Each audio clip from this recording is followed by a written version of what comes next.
ये सोच रहे थे कि एक ऐसा फैसला आएगा जो इलाहाबाद की जो जनता प्रताड़ित हुई है उन लोगों से उनके लिए न्याय मिलेगा और हम लोगों को मिलेगा और भी जो परिवार के लोग उनको मिलेगा। मगर कहीं ना कहीं अतीक अहमद को और उनके जो वकील हैं उनको और दिनेश बासी को सजा सुना करके अशरफ को छोड़ देना मुझे लगता है ये एक न्याय के लिए सही नहीं है और इनके जो गुर्गे हैं उनके लिए सही नहीं है, क्योंकि इनका आज मनोबल बढ़ेगा कि हमारा एक है। मैं आपको रोक रहा हूं पूजा जी, मैं आपको रोक रहा हूं। आपका यह कहना है कि अशरफ को बरी नहीं किया जाना चाहिए था। मैं फिर से आऊंगा आपके पास, लेकिन इस वक्त डिप्टी सीएम ब्रजेश पाठक ने क्या कहा इस फैसले के आने के बाद, वो सुनते हैं।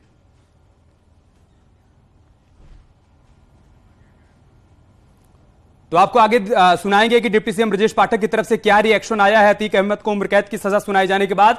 पूजा जी, आप इस बात को लेकर असंतुष्ट हैं कि अशरफ को बरी नहीं किया जाना चाहिए था, लेकिन उसे इस ग्राउंड पर दोष मुक्त किया गया कि जिस वक्त उमेश पाल को किडनैप किया गया था, अशरफ आपके पति की हत्या के मामले में जेल में था।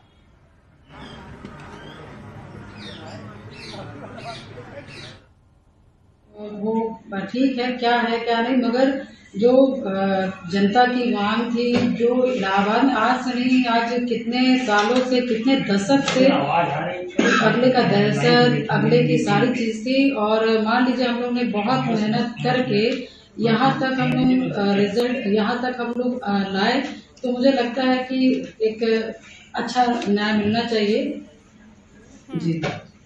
लेकिन पूजा पाल जी, उमेश पाल की पत्नी से भी हमारी बातचीत हुई, उनका कहना है कि अगर अशरफ को छोड़ दिया जाता है तो हम लोगों को जान का खतरा एक तरह से रहेगा, क्योंकि पहले भी धमकियां मिलती रही हैं। तो क्या यही शक आप यहां पर जाहिर कर रही हैं, यही बात आप भी कहना चाह रही हैं?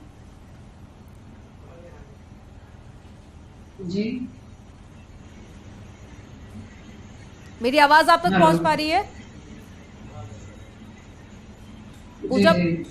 पूजा पाल जी, मेरी आवाज आप तक पहुंच पा रही है क्या? जी हाँ, पहुंच रही है। ठीक है, मैं सवाल फिर से दोहरा देती हूँ। पूजा पाल जी, उमेश पाल की पत्नी की तरफ से भी ये बात कही गई है कि अगर अशरफ को छोड़ दिया जाता है तो हमारी जान को खतरा है, क्योंकि अशरफ और अतीक अलग नहीं है, दोनों एक दूसरे के गुनाहों में हमेशा से साथ रहे हैं। तो क्या ये शक आप भी यहाँ पर जाहिर कर रही हैं? नहीं, बिल्कुल। ये देखिए, पूरा इलाहाबाद में, पूरे इलाहाबाद के छोटे से लेके बड़े से लोग जिनके साथ घटनाएं हुई हैं वो सभी लोग जानते हैं।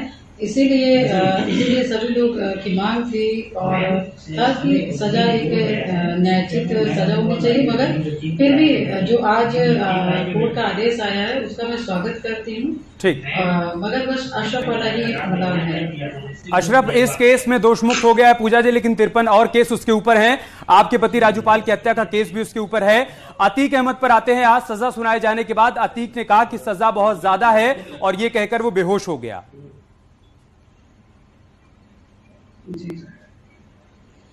अब देखिए, आज उनको उम्र कैद की सजा बहुत बड़ी लगती है और मगर जिन महिलाओं के साथ ऐसी घटनाएं हुई हैं, जिनके पति की हत्या हुई है, आप वो सोचिए कि वो कितनी बार ये सोच करके बेहोश हुई होंगी कि मेरा पति खत्म हो गया, मेरे आगे पीछे कोई नहीं है, इस कंधे में परिवार का बोझ, इस कंधे में मुकदमे का बोझ और एक अपने जीवन का एक अलग बोझ, ये तीन बोझ लेकर के एक महिला कैसी चलती होगी जहाँ पर पुरुष प्रधान देश है और वो महिला अपने दरवाजे को फाड़ करके लांग करके जाती है और सामाजिक यातनाएं, शारीरिक यातनाएं और मानसिक यातनाएं महिलाएं कितनी झेलती होंगी। तो होता क्या है कि जब इंसान बहुत बड़ी कुर्सी में या कह लीजिए ओहदे में बैठा होता है तो उसको कुछ नहीं समझ आता, उसको ये नहीं समझ आता कि मेरी भी पत्नी है, मेरे भी बच्चे हैं, कल ईश्वर तुम सबको दुख दे रहे हो तो ईश्वर कल तुम्हारे घर में भी नजर डाल सकता है दुखों का। तो मुझे लगता है कि अतीक अहमद को समझना चाहिए कि जो पीड़ा आपने हर घर में दिया है उस पीड़ा के हिसाब से देखा जाए तो हम जैसी महिलाएं मंच पे, बाहर और यहाँ पे दिखावटी जीवन जीते कि हम बहुत मजबूत हैं, मगर जैसे घर के अंदर आते हैं ना तो एक खाली सपन, एक जीवन में अंधेरा और एक जो हमेशा एक मन में रहता है कि मेरा कोई नहीं है, मेरे जीवन का कोई भविष्य नहीं है, मगर एक मकसद लेकर के जिंदा हूँ। तो इस तरह का जीवन एक महिला का हो जाता है, तो उस हिसाब से मुझे लगता है कि ये भी सजा कम है। मैं तो ये एक चीज कहूंगी, क्योंकि महिला सिर्फ जिद्दी होती है और उसका जब कुछ सब खत्म हो जाता है तो वो जिद बांध लेती है और वो गांठ बांध करके लड़ती है कि मुझे अब जीना और मरना कोई फर्क नहीं पड़ता है, मैं जिंदा हुई हूँ तो मरी समान हूँ, तो ऐसे ही मर लूंगी, क्या करना है। ये दुख है, ये दर्द है इस बात का कि अतीक ने किस तरीके से वहां पर अपराध का अपना साम्राज्य खड़ा किया और आपके पति राजूपाल की सरेराह हत्या कर दी गई, 5 किलोमीटर दौड़ाकर उनको गोली मारी गई। लेकिन आज फिलहाल हर किसी के मन में इस बात का